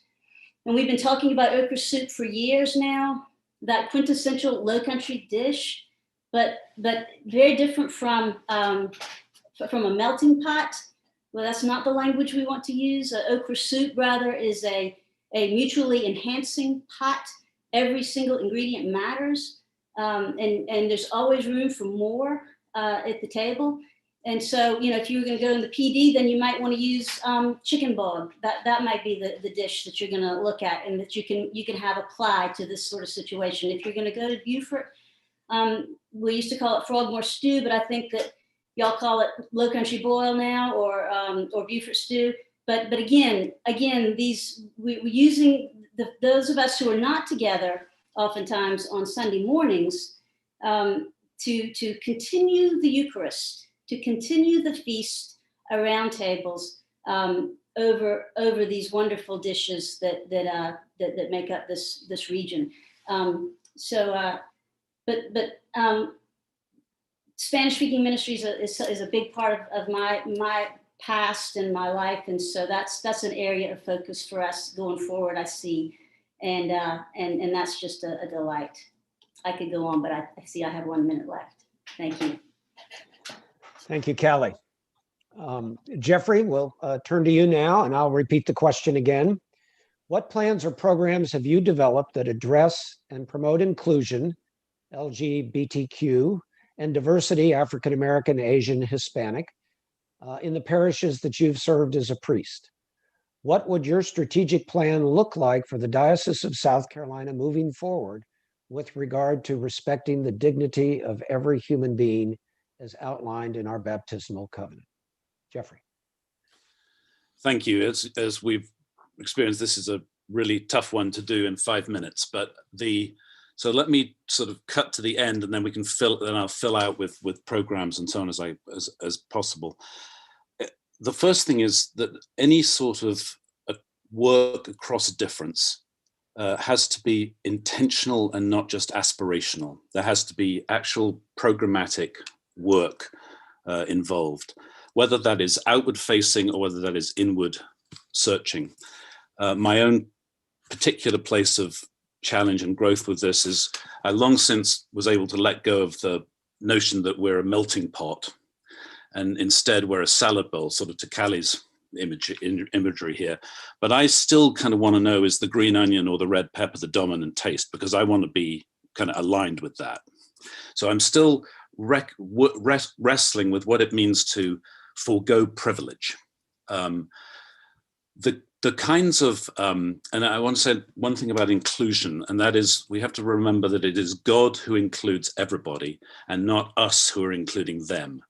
That gets to be a real problem because just our language assumes a dominant culture that is including, and often that is in fact the case, but it's done so blindly. So one anecdote. Years ago, I was attempting to bring a African-American priest on staff, and actually extended a call. And she kept moving the goalposts. This wouldn't work, and then the money wasn't right, and then her husband was going to the army, and then this, that, and the other. And eventually I realized that we had a system and a way of being that was setting her up for failure if she wasn't going to adjust to it. And I stopped the process, talked to her at some length, and withdrew the call, which was really challenging, and then called in consultants from an outfit I worked with called Visions, and we worked the staff to talk about what do we need to change in order to allow someone to come in here and be successful.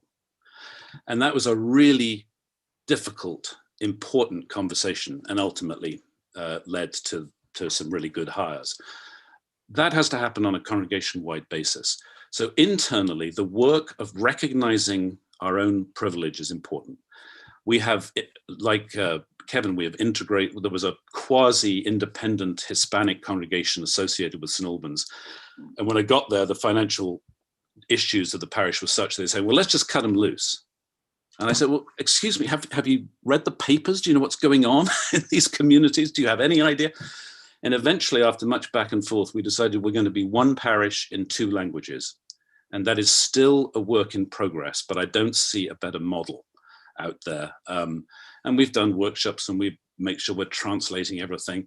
And it's constant work. Just remembering we got to translate that announcement. So there's external work and internal work. We have to do the internal work in order to do the more expansive, inviting work. So backtrack, and then I'll wrap it up. When I got to All Saints Atlanta, there was a large gay and lesbian trans community, but it had never really been acknowledged. So I gave something which I called my gala. If you can't hide it, paint it red. And a group developed out of that, which was meant to not be a primary group within the parish, but was meant to be a group that welcomed newcomers, not just to the church, but to Atlanta, to get out there to those bars and bookstores and communities and let people know there is an alternative place to find real community about what matters, even though many have been so damaged by the churches, small rural churches from which they came to the big city in order to find some kind of possibility of affirmed life. So there's outward work. We'll probably wind up talking about reparations eventually, and there's inward work. And the strategic plan, if such was to develop, has to move beyond aspiration to programmatic commitment.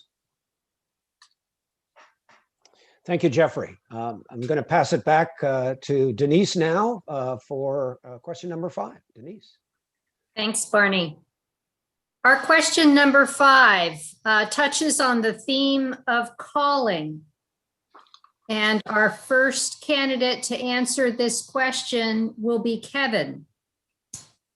In the examination portion of the liturgy, the ordination of a bishop, you will be asked, are you persuaded that God has called you to the office of bishop? Specifically, please share how you are persuaded of God's call upon you in this office. Kevin? Yeah, thank you. So first off, this is a process I've avoided for years. People keep bugging me to engage in this. And finally, a good friend of mine who's known me my whole ministry, I went to seminary with her, and I'm in a mutual clergy support network with her, sent me an email that said, you must put your name in for this, or else I'm not going to stop pestering you about it. So I did.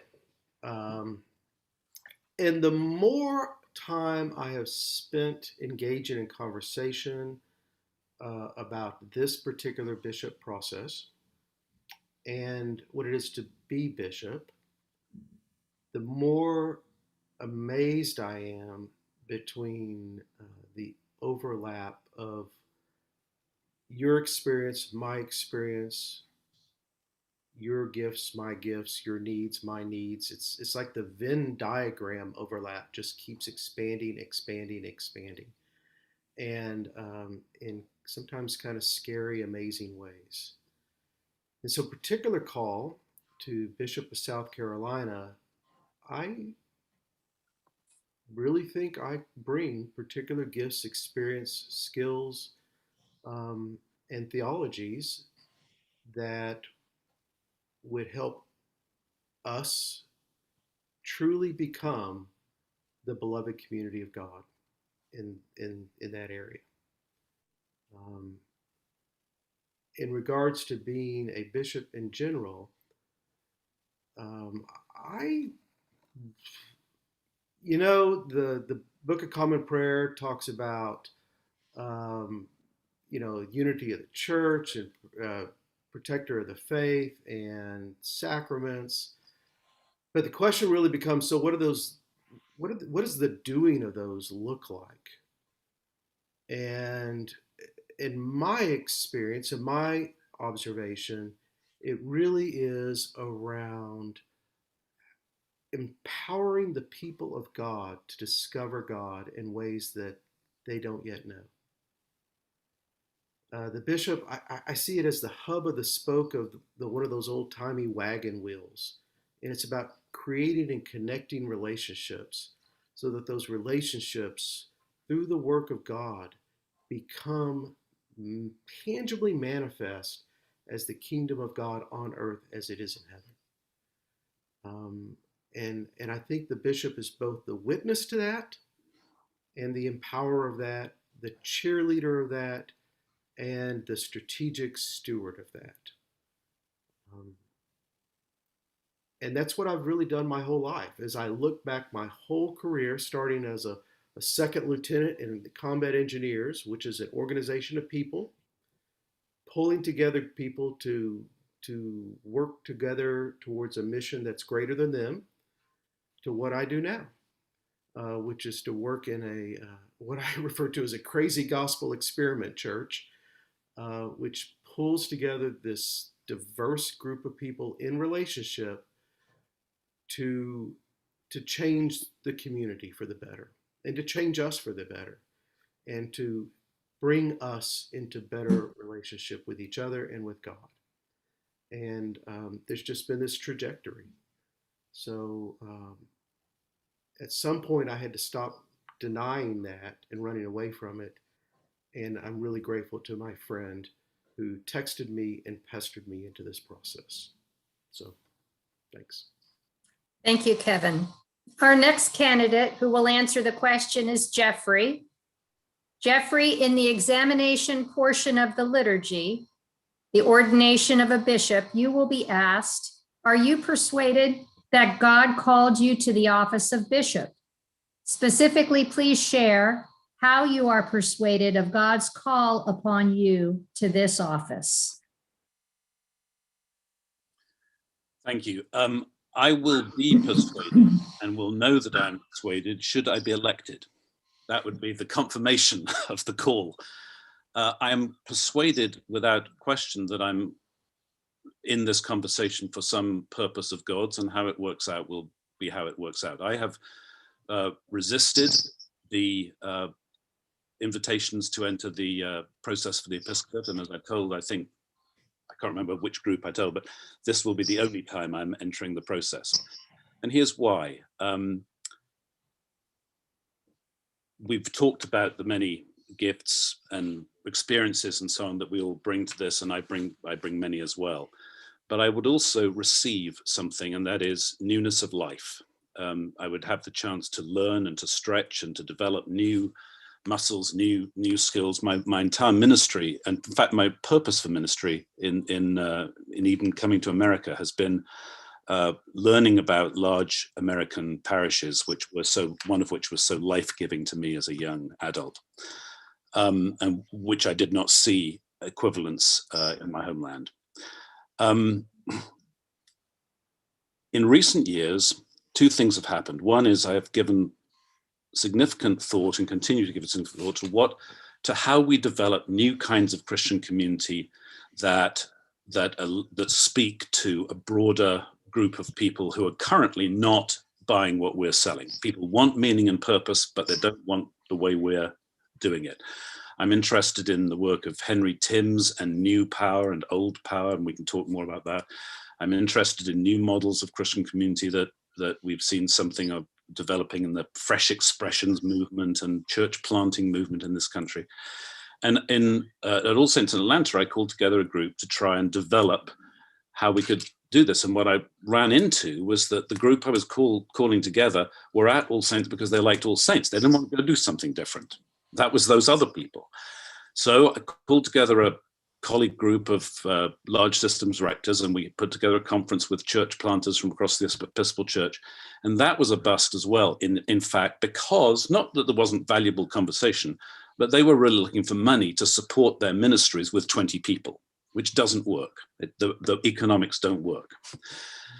So fast forward to South Carolina, and I think about the creativity and imagination that you have shown, even out of the midst of pain, and the possibility that this can really develop into something where we strengthen traditional parishes, lots of talk about that, and we, as a diocese, as a platform to call into being new kinds of Christian community. I've also, in the recent years, seen some bishops who understand there's an institutional problem and are addressing it creatively. That was not part of my past experience. And so I'm finding myself engaged, interested, turned on by the possibility of ministry with you, and it just increases through our conversations together. Fully recognizing, how beautiful and resourceful, gorgeous you are, and saying, how do we scale this so that the gospel is preached for a new generation? It's said, you've heard it said, that anybody who wants to be a bishop deserves the job. And I guess I want to be your bishop. So thank you. Thank you, Jeffrey. Ruth, you are our next candidate. And here's the question for you. In the examination portion of the liturgy, the ordination of a bishop, you will be asked, are you persuaded that God has called you to the office of bishop? Specifically, please share how you are persuaded of God's call upon you to this office. Thank you. There's an image in Isaiah of the terebinth tree. It's an image of the remnant of Israel, and the terebinth tree, when it is felled to the stump, the prophet says the holy seed is its stump and is there. And that image came to life for me when, as a younger adult, my mother took me to see The Secret Garden in Memphis, the Broadway musical. And I hadn't seen a lot of Broadway musicals. And there's a song that Dickens sings to Mary when she's so disheartened about the garden not growing. And he says, when a thing is wick, it has a life about it. Maybe not a life that you can see, but somewhere deep inside, a streak of green's inside it, waiting for the right time to be seen. That is how the call to the episcopate lives in me. It lives as this seed that I don't know how it got there. People have encouraged me. I've had a sense of what it's like as I've walked alongside other bishops and seen what it is to carry a people in a bishop's heart. And I've seen the burden. I have come to understand that it's really humble and holy work, and that it's always an intersection between the call to the office, which must be there, or there can be great pain, and the call to a specific people. So for me, as I've prayed and listened about you, and that began for me when a bishop who's a dear friend of mine called me and said, as has happened with my colleagues here, you've got to pray about this because you've worked for years with dioceses dealing with schism. You've worked for years with high conflict. You've worked in justice. You've worked in pastoral care. These are the things they're saying they need.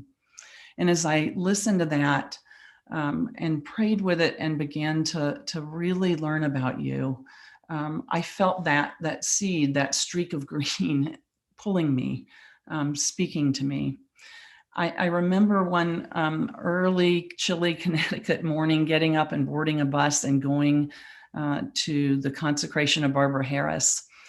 And I will never forget that day. Another time when, as I watched her and listened in that historic moment in that hall, I felt this pull, again, this sense of this streak of green in me.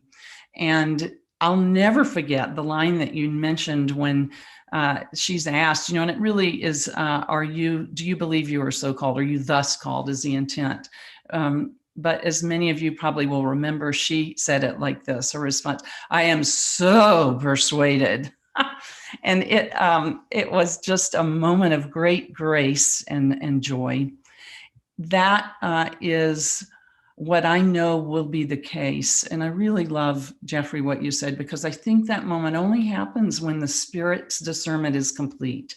So whoever is called of the five of us, it is my prayer that will be our moment of joy, that one will have that same moment that Barbara Harris had with her beloved people.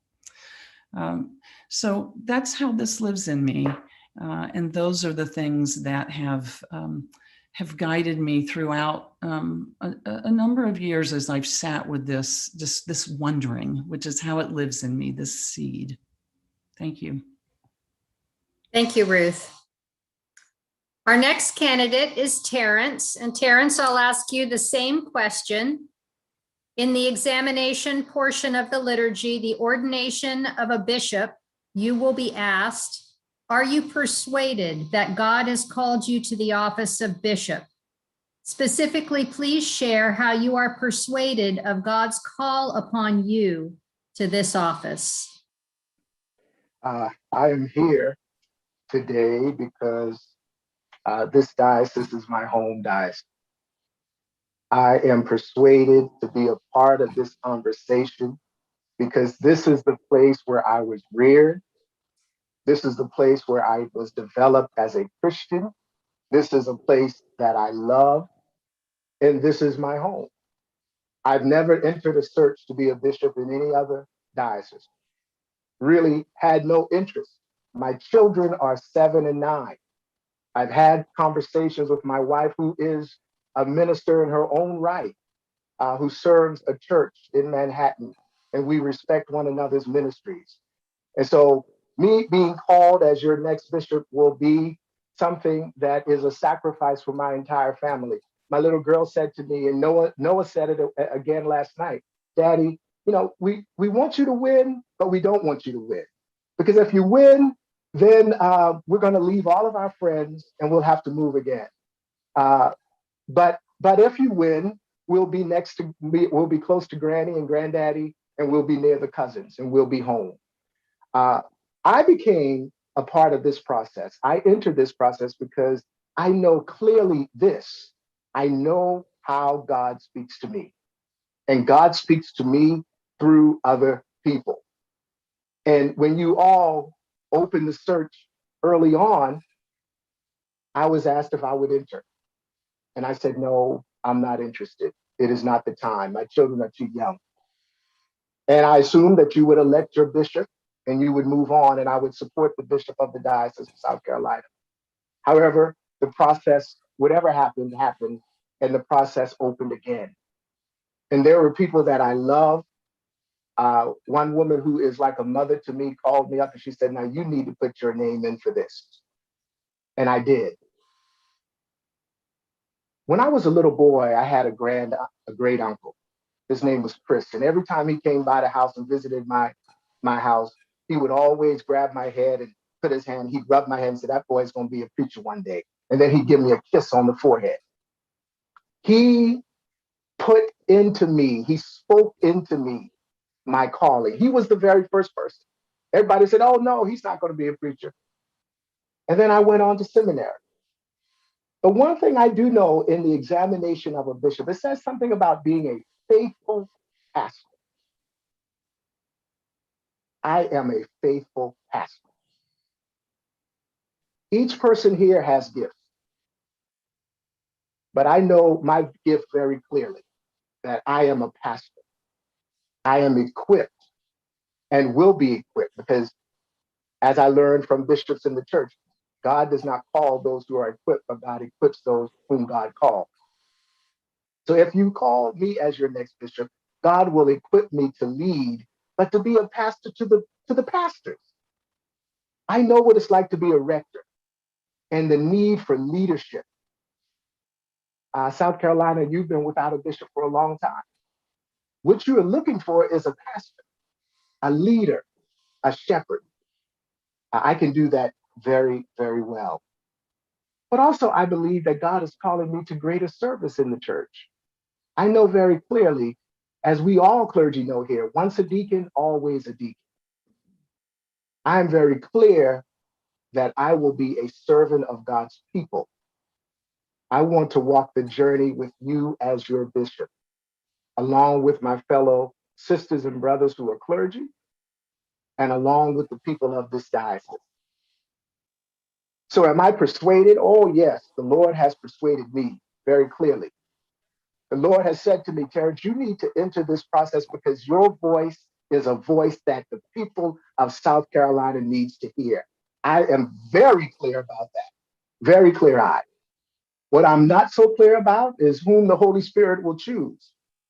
But I know that just as the courts will do what the courts will do, I know that the Spirit will do what the Spirit will do. And you, the people of South Carolina, will call your next bishop. And if it is me, you will know that you have a faithful pastor who is committed to this diocese and seeing that it moves forward in faith and that it will be the church that God has called it to be. So thank you for allowing me to be a part of this process. Thank you so much. Thank you, Terrence. And our next candidate to answer this question is Callie. Callie, I'll give you the question one more time. In the examination portion of the liturgy, the ordination of a bishop, you will be asked, are you persuaded that God has called you to the office of bishop? Specifically, please share how you are persuaded of God's call upon you to this office.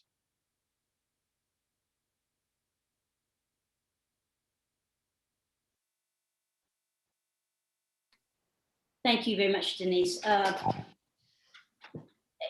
I think as Jeffrey alluded to, there are 5 candidates. So if all 5 of us are so persuaded that we are the one that God is and the people are choosing to be the next bishop of South Carolina, 4 of us are going to be wrong. And so I think I'm always wary of being presumptuous in any way about matters of call. I am absolutely persuaded that I am to be in this process. I was not planning to be in the process, and just a few days before the deadline, it was made known to me that at the recommendation of the consultant, whenever this happens, that if there are if one receives nominations, a number of them, then one needs to pay attention to that. And so I don't operate alone. I'm part of the body of Christ. We do listen to one another, and so if I'm being asked by a number of people to at least consider whether God is calling me to do that, I felt very, very strongly that was something that I had to pay attention to. Now, I've been one to say in the past, I've been known to say that bishops should be seen and not heard. So, you know, this is a bit ironic to find myself in this process. Also in the same service, the same liturgy, the bishop is charged with tending the flock of Christ, with serving the Lord day and night in the ministry of reconciliation. And that has been my life in ministry for many years, and I've been privileged to be able to serve in trying times and in challenging circumstances. But those are the circumstances that allow for the wonderful creativity, and so I know this. I know that I love the people of the Diocese of South Carolina, and that if I am to be called to be your bishop, I will love you, and that is clear. But I also am aware that that the Lord does like to surprise us, and so being open to the Spirit of God working within us is so crucial, and it's part of my prayer every day. Lord, what would you like for me to do today? Doesn't matter what might be on the schedule, on the calendar. Lord, how am I to serve you today? How am I to be a part of building up the body of Christ in this region? This process, which is such a political process, painfully so, I'll say. I've begun to regard it as a pilgrimage of sorts, and that has been helpful to me. That there's obviously something that simply personally that I'm supposed to be learning through all of this, and so I'm grateful for that opportunity. Thank you. Thank you, Callie, and thank you to all of our candidates for your wonderful and thoughtful answers. I'm going to turn it over to Barney just for a final word, and he'll be moving us over to Rick and Pat to introduce Noonday Prayer. Thank you once again to all of you for being here and answering so thoughtfully. Barney? Thank you, Denise, and I want to echo your comments. Thanks to all our candidates for your very thoughtful and insightful responses to these questions. We look forward to getting to know you even better over the course of our virtual walk-arounds, and we deeply appreciate your willingness and your openness and your feeling the call to engage in this very important process for God's church here in the Diocese of South Carolina. And I'll turn it over now to Rick and Pat for our next activity. Thank you all very much.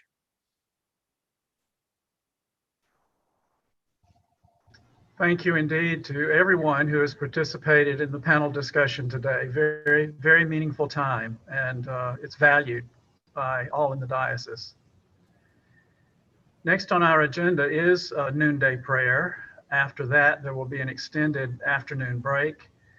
Please remember to log back in into Zoom using the same link that you used this morning. It might be good to do that a little bit before 5 p.m. Evening prayer is scheduled to begin at 5. And again, everyone, please remember that the diocesan staff remains available to help with any technical questions or issues. Noonday prayers today are being led by the good people who are representing Good Shepherd Somerville and Calvary Church in Charleston. So we'll go now to them.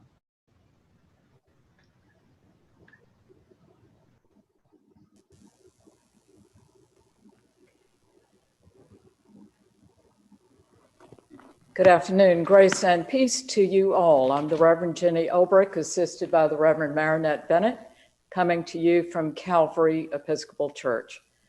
Let's take a moment of stillness and gather ourselves before the Lord.